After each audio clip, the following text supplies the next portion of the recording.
आज धनतेरस का शुभ दिन है। धनतेरस के मौके पर बाजारों में रौनक दिखाई दे रही है। लोग दिवाली की खरीदारी के साथ साथ धनतेरस की भी खरीदारी कर रहे हैं, तो आज डबल खरीदारी है। धनतेरस पर सोने चांदी के अलावा बर्तनों की खरीदारी को शुभ माना जाता है। बाजारों में धनतेरस के मौके पर कैसी चल रही खरीदारी, क्या है रौनक, हम इसका अपडेट आपको देंगे। हमारे साथ मुंबई से जुड़ी हैं श्रेया ठाकुर, दिल्ली से दीपाली नंदा और आलोक प्रियदर्शी, और अहमदाबाद से केतन जोशी। तो सबसे पहले आपको लेकर चलते हैं देश के सबसे बड़े ज्वेलरी मार्केट मुंबई के झवेरी बाजार में, जहां मनीषा गुप्ता जी बता रही हैं ज्वेलरी मार्केट में धनतेरस का कैसा है हाल। धनतेरस की आपको सभी को बहुत बहुत शुभकामनाएं। धनतेरस मैं आपके लिए जवेरी बाजार में यहाँ पर आई हूँ ये देखने के लिए कि किस तरह की मांग यहाँ पर फिलहाल बनती हुई नजर आ रही है। पहले आपको एक चीज़ तो बता दें कि ऑल टाइम हाईज ये सोने और चांदी के प्राइसेस हैं, और इसके बावजूद भी यहाँ पर खरीदारी अच्छी खासी है। कुछ प्रीमियम भी हमने यहाँ पर कुछ दिनों में यहाँ पर बनता हुआ देखा, उसके बावजूद भी यहाँ पर अच्छी खासी बाइंग है। माना यह जा रहा है कि सोने ने जिस तरह से यहाँ पर डबल अप होते हुए देखा है पिछले 2 सालों में, 1 लाख में शायद लोग सोना नहीं ले रहे थे, लेकिन 1,20,000 में यहाँ पर अच्छी खासी खरीदारी बनती हुई नजर आई है। ज्वेलर्स हमें ये कह रहे हैं कि लोग खरीद रहे हैं, बुकिंग्स भी कर रहे हैं, और साथ ही साथ जो पिछले साल की सेल्स थी सोने की, उसी के आसपास हम शायद बनता हुआ देखेंगे। कुछ ज्वेलर्स ने तो हमें ये भी बताया है कि शायद वो पिछले साल से भी ज़्यादा बिकवाली यहाँ पर करेंगे। जहाँ तक कैरेटेजेस की बात है, 22 कैरेट 18 कैरेट की बिकवाली यहाँ पर है। बुलियन यानी कि कॉइन्स की खरीदारी यहाँ पर अच्छी खासी है, जो कि 24 कैरेट के आसपास का है। जहाँ तक सोने की बात है, हम इस साल में करीबन 60% की तेज़ी देख चुके हैं। 1979 के बाद ये सबसे बेहतरीन साल है, और माना यह जा रहा है कि बढ़त यहाँ पर आगे आने वाले साल में भी देखने को मिल सकती है। जो रेंज यहाँ पर बाजार लेकर चल रहा है वो $3,500 नीचे में और $5,000 ऊपर में, ऐसा अगले 1 साल में देखने को मिल सकता है। लेकिन ज़्यादातर लोग यही कहते हैं कि आपने थोड़ा नीचे लिया या ऊपर लिया, कोई बात नहीं, अगली दिवाली तक आप इन द पॉजिटिव ही होंगे। ये तो बात हुई सोने की, लेकिन चांदी की चमक और भी ज़्यादा तेज़ है। चांदी ने कुछ शॉर्टेज भी देखी है। माना जा रहा है कि 5,500 से 6,000 टन चांदी इस साल में यहाँ पर इंपोर्ट होगी, और चांदी की खरीदारी यहाँ पर इवन बेटर है। लोग यहाँ पर चांदी खरीद रहे हैं, शॉर्टेज है, बुकिंग है। ये चांदी में यहाँ पर ज्वेलरी की मांग बहुत ज़्यादा है, और उसके बाद कॉइन्स एंड बार्स की है। जो स्टैचूज़ हैं, बर्तन वगैरह हैं, उसकी खरीदारी धनतेरस बहुत ज़्यादा देखने को नहीं मिल रही है। लेकिन जी हाँ, टोकन बाइंग ही सब लोग यहाँ पर सोना और चांदी इस वक्त भी लेके जाना चाहते हैं। अगर आपने चांदी पिछली दिवाली में ली थी, तो चांदी ऑलरेडी डबल हो चुकी है। तो बाजार का मानना है कि इसी तरह चांदी की चाल आने वाले 5-7 साल में बढ़ती रहेगी। ये 5वां साल है चांदी की डेफिसिट का। इंडस्ट्रियल डिमांड बहुत स्ट्रांग है, और साथ ही साथ इन्वेस्टमेंट नंबर्स यहाँ पर बहुत बेहतर आते हुए नजर आ रहे हैं। जी, तो सोना महंगा चल रहा है, आप कहाँ जाएंगे चांदी के पास? चांदी उससे भी ज़्यादा महंगी चल रही है, लेकिन टोकन बाइंग तो हो रही है। अब चलते हैं श्रेया ठाकुर के पास, जो कि इस वक्त हैं वामन हरी पेठे दादर में। श्रेया, सबसे पहले तो शुभ धनतेरस आपको। क्या चल रहा है वहाँ, क्या देख रही हैं आप?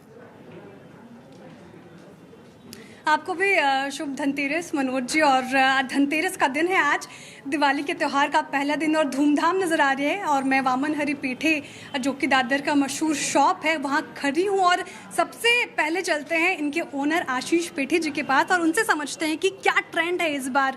आशीष पेठे जी, सबसे पहले तो स्वागत है आपका CNBC आवाज़ पर, और CNBC आवाज़ के परिवार की तरफ से आपको शुभ धनतेरस, हैप्पी दिवाली। बिल्कुल, और सभी दर्शकों को भी हमारी तरफ से ढेर सारी शुभकामनाएं। बहुत शुक्रिया। सबसे पहला सवाल तो यही कि सोना चांदी रिकॉर्ड स्तरों पर है, क्या इसका असर धनतेरस में ग्राहकों की खरीद पर दिख रहा है? हमें डर थोड़ा था कि ग्राहक थोड़ी कम खरीदारी करेंगे, क्योंकि ऑल टाइम हाई है। किसी को अगर 10 ग्राम का भी सोना लेना है तो 1,35,000 खर्चा करना पड़ रहा है। लेकिन सुबह से ही कंटिन्यूस धीरे धीरे वॉकिंग शुरू हो गया है। और धनतेरस पे हमने ये देखा है कि जनरली शाम को 4-5 बजे के बाद देर रात तक खरीदारी होती है। तो अभी तो मैंडेटरी ओवर शुरू होना है, तो हमें लगता है कि अच्छी खरीदारी होगी। बिल्कुल। क्या खरीद रहे हैं लोग? बुलियन खरीद रहे हैं, ज्वेलरी खरीद रहे हैं, क्या ट्रेंड है इस बार? पिछले 15 दिनों से मैंने ये देखा है कि लगभग 10-15% ज्वेलरी खरीदारी शिफ्ट होके बुलियन खरीदारी पे हुई है। लेकिन हमारे लिए अच्छे है, क्योंकि आज की बुलियन खरीदारी आगे जाके ज्वेलरी में कन्वर्ट हो ही जाती है। लेकिन 10-15% शिफ्ट हुआ है जो बुलियन पे ट्रांसफ़र हो गया है। और सिल्वर में स्पेसिफिकली मैं कहूँगा, क्योंकि जिस मीटियोरिक राइज हुआ है सिल्वर में, उसमें लोगों के मन में सिल्वर के प्रति अच्छा खासा रुझान है और लोग बुलियन लेना चाह रहे हैं, यूटेंसिल लेना चाह रहे हैं और लोगों ने ये मान लिया कि आगे चल के चांदी 2 लाख तक तो पक्का जाएगी। वाह, क्या बात बोल दी है आशीष पेटी जी आपने। लेकिन रुझान क्या है? क्या एक्सचेंज ज्वेलरी ज़्यादा कर रहे हैं लोग या नया खरीद रहे हैं? हमने हिस्टोरिकली ये देखा है कि जब कभी सोने के रेट्स बढ़ जाते हैं तो जो एक्सचेंज का परसेंटेज होता है वो धीरे धीरे ऊपर जाता है। तो जब मैंने इंडस्ट्री आया था तब लगभग 20 से 25% एक्सचेंज ओल्ड गोल्ड होता था। लेकिन अभी 1 लाख के ऊपर रेट्स जाने के बाद लगभग 40 से 45% जो ओल्ड गोल्ड एक्सचेंज का परसेंटेज है वो हमें देखने को मिल रहा है और साउथ में कई स्टेट्स में ऑलमोस्ट 50% के ऊपर चला गया है। पर ये ट्रेडिशनली देखा है कि जब रेट्स वापस स्टेबलाइज हो जाते हैं तो ये परसेंटेज वापस आके 30% तक सेटल हो जाता है। आशीष पेटी जी, हर साल हम देखते हैं करीब करीब 22 टन सोना फेस्टिव सीजन में बिक ही जाता है। जिस तरीके से सोना चांदी पिछले साल भी हम यही बात कर रहे थे, रिकॉर्ड स्तरों पर है, इस साल भी ऊंचाई स्तरों पर है, तो क्या आपको लगता है कि इस साल भी वैसे ही फिगर आएंगे या नंबर्स पे थोड़ा तो इम्पैक्ट पड़ेगा? सिर्फ दिवाली का देख के हमें सही नहीं होगा, हमें पूरा क्वार्टर का देखना होगा और पूरे साल में कितना सोना इंपोर्ट हुआ है वो भी देखना पड़ेगा। हिस्टोरिकली लगभग 750 से 800 टन का सोना इंपोर्ट होता है और इस साल मुझे लगता है लगभग 15-18% कम होके 650 टन के आसपास होगा, जबकि प्राइस राइज 50% के ऊपर है। तो अगर वैल्यू टर्म्स में देखेंगे तो 15 से 25% के बीच में वैल्यू टर्म्स में ग्रोथ दिखेगा, लेकिन वॉल्यूम में 10-15% वॉल्यूम कम हो जाएगा। अच्छा, आपने कहा कि सिल्वर काफ़ी लोग खरीद रहे हैं, क्या खरीद रहे हैं? मूर्तियाँ खरीद रहे हैं या ज्वेलरी खरीद रहे हैं? बीच में तो ऐसा फ्रेंज हो गया था कि कस्टमर पूछ रहे थे आपका जो है तो मुझे दे दो, क्योंकि चांदी मैं मांगूँ अगर अभी आपसे 1 किलो चांदी तो मिल जाएगा क्या मुझे? और मार्केट में, इंडिया में नहीं पूरे वर्ल्ड वाइड सिल्वर का सप्लाई ETF परचेज के हिसाब से सब जगह कम हो गया था। तो इंडिया में भी वही हालत है कि सिल्वर का सप्लाई कम हो गया था और हाजिर सिल्वर में प्रीमियम चल रहा था। तो मोस्ट ऑफ द ज्वेलर्स ने फॉरवर्ड बुकिंग लेना कस्टमर से कम कर दिया था, क्योंकि अनसर्टेनिटी, आज समझो MCX 160 का है और आप हाजिर में 15-20 हज़ार का प्रीमियम चल रहा है, वो प्रीमियम कभी भी नीचे आके नॉर्मलाइज हो सकता है। तो तभी कस्टमर का नुकसान नहीं होना चाहिए, नंबर 1। और अगर प्रीमियम और बढ़ता है तो जो रिटेलर है उसका नुकसान नहीं होना चाहिए। तो लोग क्या कर रहे हैं, जो हाजिर उनके पास जितना चांदी है उतना रोज के भाव से वो बेच रहे हैं, आगे का फॉरवर्ड बुकिंग नहीं ले रहे हैं। अच्छा, ये तो हमें देखने को मिला है ट्रेंड। अच्छा, नई पीढ़ी जो आ रही है वो क्या कर रही है? ETFs में पैसे लगा रही है कि ज्वेलरी खरीद रही है? यस, हमें इसमें 2 तरह के कस्टमर का बाइफर्केशन करना चाहिए। एक तो कि जो भले यंग है कि ओल्ड है, लेकिन वो फाइनेंशियली लिटरेट है, जिनको डीमैट अकाउंट है, जिनको शेयर खरीदने की आदत है, जो are exposed to financial instruments, वो जो डिजिटल गोल्ड है या ETFs है उसमें उनका रुझान है, धीरे धीरे वो भी इन्वेस्ट कर रहे हैं। लेकिन ऐसे लोग हैं जो फाइनेंशियली लिटरेट नहीं है, स्टॉक एक्सचेंज में ज़्यादा एक्सपोजर नहीं है, वो आज भी फिजिकल सोना और फिजिकल चांदी लेना ही पसंद करते हैं। अगर ओवरऑल परसेंटेज टर्म में अगर देखेंगे तो स्टिल डिजिटल गोल्ड या जो ETFs है वो लोअर सिंगल डिजिट्स में ही इंडिया में शेयर कमांड करता है। अभी भी physical is going strong. Physical is going strong. अच्छा, टिकट साइज में कुछ फर्क पड़ा है क्या आशीष पेटी जी, बताइए? टिकट साइज़ में हमने 25-30% टिकट साइज़ बढ़ा है जैसे जैसे भाव ऊपर जाता है, क्योंकि किसी का 1 लाख का बजट होता है और समझो रेट 20% ऊपर जाता है तो उसका वॉल्यूम 20% कम नहीं होता, वो वॉल्यूम 10% ही कम होता है और वैल्यू में 10% बढ़ोतरी होती है। ऐसा करते करते पिछले 2-3 सालों में हमने 30 से 40% टिकट साइज़ बढ़ा है, लेकिन बहुत बारी वॉक-इन्स थोड़े कम हो जाते हैं भाव बढ़ने के हिसाब से, तो दोनों कुल मिला के एडजस्ट हो जाता है। अच्छा, हम प्लैटिनम की ज़्यादातर बातें नहीं करते, लेकिन प्लैटिनम भी रिकॉर्ड स्तरों पर है। चलिए, तो ये आप देख रहे थे दादर से बामन हरी पेठे ज्वेलर्स के पास थी श्रेया, और आपने जो बातचीत सुनी उससे आपको ये तस्वीर पता लग गई होगी कि मुंबई में और ख़ास करके दादर में अगर बात करें तो वहाँ मिडिल क्लास के लोग भी आते हैं शॉपिंग करने के लिए, वहाँ क्या चल रहा है। लेकिन दिल्ली में क्या चल रहा है, PP ज्वेलर्स में मौजूद हैं दीपाली नंदा। दीपाली, बताइए, हर साल आप बताती हैं PP ज्वेलर्स में इस बार कुछ फ़र्क आपको लग रहा है, कैसी है रौनक? जी बिल्कुल मनोज जी, धनतेरस का मौका है और इस मौके पर सोने चांदी की खरीदारी करना शुभ माना जाता है। हम सब अपनी ज़रूरतों के हिसाब से, अपनी पॉकेट के हिसाब से इस दिन खरीदारी करते हैं। और जो दिल्ली की बाजार की अगर हम बात करें तो एक आंकड़ा मैं आपके साथ सबसे पहले शेयर करना चाहूंगी। Confederation of all India traders का ये कहना है कि सिर्फ अकेले राजधानी दिल्ली में अब तक 10,000 करोड़ से ज्यादा का कारोबार सोने चांदी का हो चुका है। जो ओवरऑल एस्टीमेट लगाया गया है देश भर में वो करीब करीब 1 लाख करोड़ रुपए के आसपास का है। अगर हम ज्वेलर स्पेसिफिक बात करें, चूंकि सोने चांदी के दाम जो है अभी काफी ज्यादा है, अगर पिछले साल के हिसाब से देखें तो अच्छा खासा यहाँ पर उछाल आता हुआ दिखाई दिया है। बावजूद इसके कई सारे ऑफर्स, डिस्काउंट्स ज्वेलर्स की तरफ से दिए जा रहे हैं। और आप देख सकते हैं यहाँ पर हम सुबह से ही देख रहे हैं, क्योंकि आज छुट्टी का दिन है, शनिवार का दिन है और यहाँ पर लोग आना, लगातार लोगों का आना जारी है। और यहाँ पर जो ऑफर के बारे में हिसाब से देखें तो यहाँ पर मेकिंग चार्जेस काफी कम कर दिए गए हैं। मेकिंग चार्जेस यहाँ पर 5.9% दिए जा रहे हैं। और इसके अलावा चाहे आप छोटी परचेज करें या फिर आप कुछ बड़ा सामान यहाँ पर खरीदें, हर एक कस्टमर को यहाँ पर उस सामान के साथ फ्री गिफ्ट दिया जा रहा है। और आप देख सकते हैं यहाँ पर अच्छा फुटफॉल फिलहाल दिखाई दे रहा है और उम्मीद ये की जा रही है कि जैसे जैसे दिन बीतेगा यहाँ पर और भी कस्टमर्स आएंगे, क्योंकि इस बार जो ट्रेंड है वो जाहिर तौर पर यही शो कर रहा है कि जो लाइट वेट ज्वेलरी है वो लोग खरीदना पसंद कर रहे हैं। और निवेश के हिसाब से देखें तो लोग सोने चांदी के सिक्कों की तरफ आकर्षित हो रहे हैं, क्योंकि जिस तरह से सोने के दाम साल दर साल बढ़ते जा रहे हैं तो निवेशकों को भी जो इन्वेस्टमेंट है सोने में उसने आकर्षित किया है। तो ज्वेलर से हम बात करेंगे, हमारे साथ पवन गुप्ता हैं, उनसे हम जानेंगे कि इस बार अभी तक जो खरीदारी है उसका ट्रेंड कैसा दिखाई दे रहा है। सर, आपसे जानना चाहेंगे, हर साल हम जब आपसे बात करते हैं तो आपका ये कहना है कि सोना कभी भी महंगा नहीं होता है, इसके पीछे तर्क क्या है और अब जो भाव है उसका क्या असर दिखाई दे रहा है? हाँ जी, क्या बताएं सर। सोने का देखिए लास्ट ईयर 60,000 था। लास्ट ईयर जब आप आई थी 80,000 था, तब भी आपने कहा था सोना बहुत महंगा है। तो मैंने जब भी कहा था कि आप सोना आज ही खरीद लें, आज भी सस्ता है। और अभी भी कह रहा हूँ सोना आज 1.25 लाख रुपए है, तो आज भी सस्ता है, खरीद लें, क्योंकि नेक्स्ट ईयर फ्यूचर में सोना 1.5 से 2.25 लाख रुपए होगा। और लोगों में एक्साइटमेंट है खरीदने का, ऐसा नहीं है कि लोगों में एक्साइटमेंट नहीं है। भाव बढ़ने के बावजूद भी लोग आ रहे हैं और खरीद रहे हैं।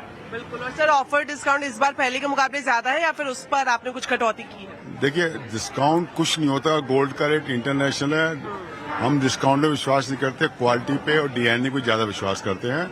तो जो डिस्काउंट देते हैं, सस्ता देते हैं, वो कहीं ना कहीं मैनिपुलेट करते हैं। We can't do manipulate. बिल्कुल। तो ये क्वालिटी पर विश्वास रखते हैं। हालांकि कई सारी ज्वेलरी कलेक्शन है जो इनकी तरफ से लॉन्च की गई है, क्योंकि आगे दिवाली के बाद वेडिंग सीजन की शुरुआत हो जाएगी। और आप देख सकते हैं यहाँ पर इस तरह की ज्वेलरी का कलेक्शन भी इन्होंने यहाँ पर लॉन्च किया है, चाहे वो गोल्ड ज्वेलरी हो, चाहे वो डायमंड ज्वेलरी हो। तो एक लोगों के पास ऑप्शन रह चुके हैं, अगर वो लाइट वेट ज्वेलरी चाहते हैं या फिर heavy weight jewellery wedding season को ध्यान में रखकर कर रहे हैं, तो हर तरह का ऑप्शन यहाँ पर मौजूद है। तो करोल बाग से आपने देखा, मुंबई देखी, फिर करोल बाग देखा। आप जरा चलते हैं अहमदाबाद, वहाँ पर जूल प्लस में है केतन भाई। बताइए केतन भाई, शुभ धनतेरस। मनोज सर, आपको भी शुभ धनतेरस। और यहाँ सबसे पहले ग्राउंड जीरो पर मैं आपको माहौल दिखा देता हूँ। इस वक्त मैं ज्वेल प्लस में मौजूद हूँ और आप देखिए कि लोग धीरे धीरे यहाँ खरीदारी करने आ रहे हैं। और ये माहौल है वो सुबह से लेकर रात तक रहने वाला है। इससे पहले भी हम 1-2 शोरूम में गए, वहां पर भी काफी भीड़ थी। तो सबसे पहले इतने महंगे सोने चांदी की जो खरीदारी कर रहे हैं वो ग्राहक से आपको रूबरू करवाते हैं। अच्छा, आप खड़े हो जाइए मैडम। आपने यहाँ से आज क्या परचेस कर रहे हैं? जी, मैंने आज ये सेट परचेज किया है। क्या सेट परचेज किया है मैंने? तो लोग कॉइन खरीदते हैं और आपने पूरा सेट ही खरीद लिया। बजट बहुत ज्यादा है आपके पास। हाँ। तो क्या कारण है इसके पीछे? क्योंकि महंगी ज्वेलरी है, सोना भी ऑल टाइम हाई पर है। हाँ, क्योंकि दिन के दिन गोल्ड का रेट बढ़ता ही जा रहा है, फ्यूचर में काम आएगा, इसलिए मैंने गोल्ड परचेज करने का ही डिसाइड किया है। लूंगी, कुछ बड़ा ही लूंगी। क्या बात है।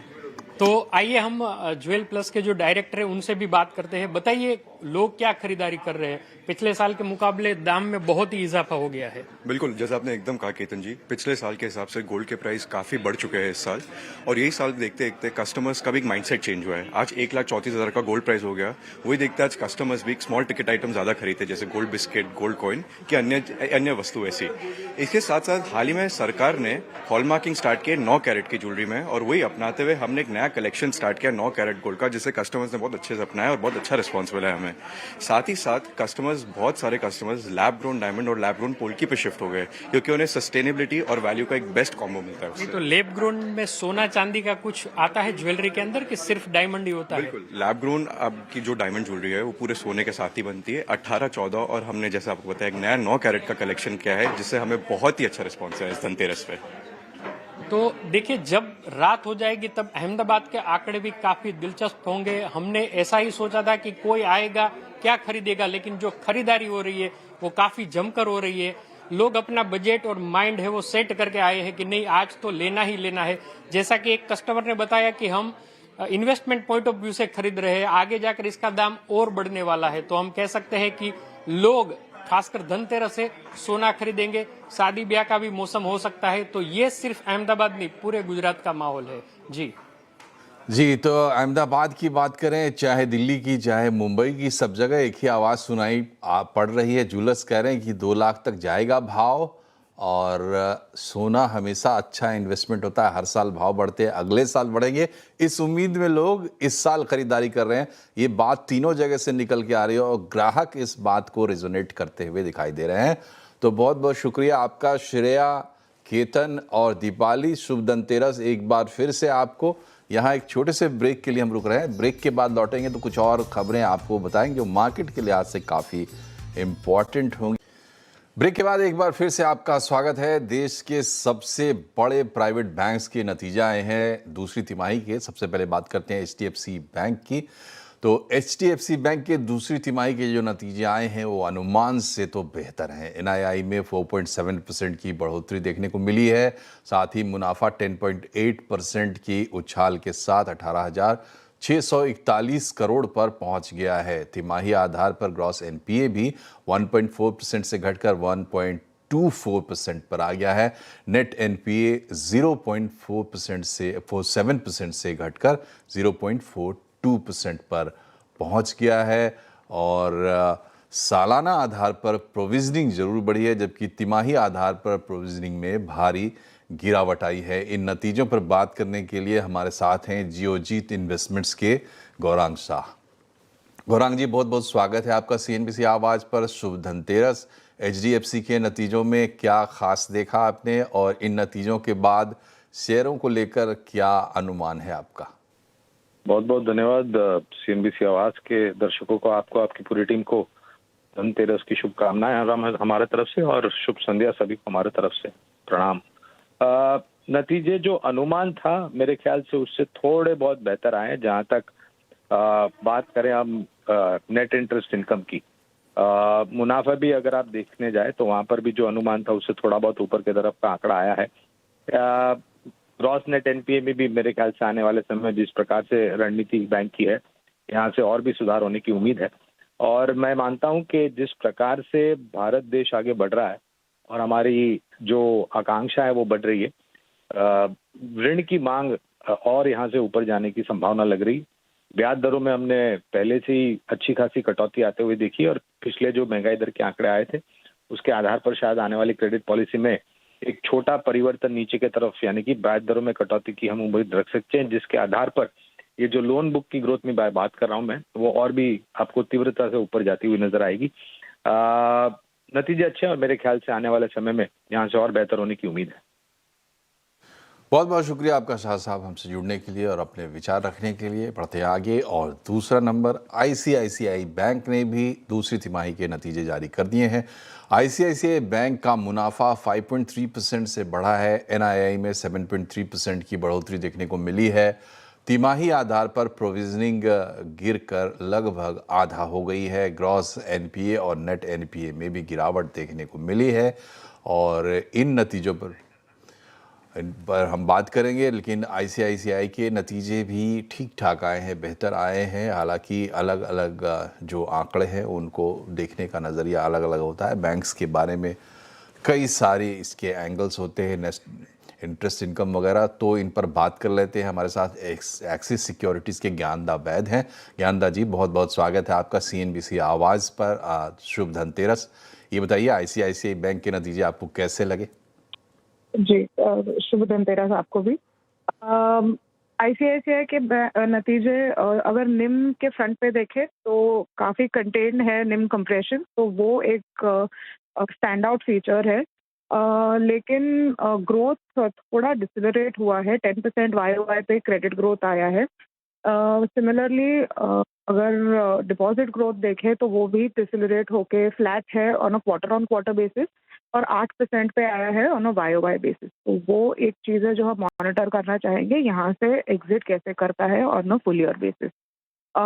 एक जो अनदर स्टैंड आउट फीचर जो रहा है वो ओपेक्स ग्रोथ थोड़ा बढ़ के आया है, 4% क्वार्टर ऑन क्वार्टर, जिसके चलते कॉस्ट टू इनकम थोड़ा एलिवेटेड दिख रहा है। ऑफ कोर्स उसमें एक एलिमेंट है कि ट्रेजरी इनकम थोड़ा कम है ये क्वार्टर में पिछले क्वार्टर के मुकाबले, तो उसके चलते भी कॉस्ट टू इनकम पे प्रेशर थोड़ा आया है। बट अदरवाइज पॉजिटिवली अगर देखें तो प्रोविजन कम आए हैं, 26 बेसिस पॉइंट कैलकुलेटेड बेसिस पे क्रेडिट कॉस्ट है। असेट क्वालिटी इंप्रूव हुई है, तो that is a positive from the ICICI bank result. जी, तो ये बताइए कि आने वाली तिमाही में अब हम क्या उम्मीद करें? जो इकोनॉमिक माहौल है, जो इन्फ्लेशन की स्थिति है, बैंकिंग के लिए अच्छा रहेगा और ख़ास करके आईसीआईसीआई बैंक के लिए? जी, तो Q2 हमारे लिए हमें लग रहा है कि Q2 में निम्स बैंकिंग सिस्टम के लिए बॉटम आउट हो जाएंगे। यहाँ से अगर एक रेट कट नहीं आता है तो ऑफ कोर्स मार्केट्स भी एक अनदर 25 बेसिस पॉइंट्स का रेट कट मान के चल रही है। लेकिन फिलहाल अगर हम देखें, जो पॉज हुआ है पिछले 2 मीटिंग्स में, उसके बाद मार्जिन प्रेशर्स थोड़े सबसाइड होने चाहिए। आईसीआईसीआई के अलावा अगर हम कोई और भी बैंक्स देखें, काफ़ी सारे जो मिड बैंक्स हैं उन्होंने मार्जिन इम्प्रूवमेंट इसी क्वार्टर में दिखाया है। तो और यहाँ से वो ट्रेजेक्टरी इम्प्रूव होता जाएगा, क्योंकि Q3 में सीआरआर कट का जो पॉजिटिव इम्पैक्ट है वो भी दिखेगा, और टीडी रीप्राइसिंग जो होगा उसका भी पॉजिटिव इम्पैक्ट मार्जिन पे दिखेगा। ग्रोथ यहाँ से पिकअप होना चाहिए, क्योंकि जीएसटी कट के चलते कंजम्पशन बूस्ट डिमांड में दिख सकता है।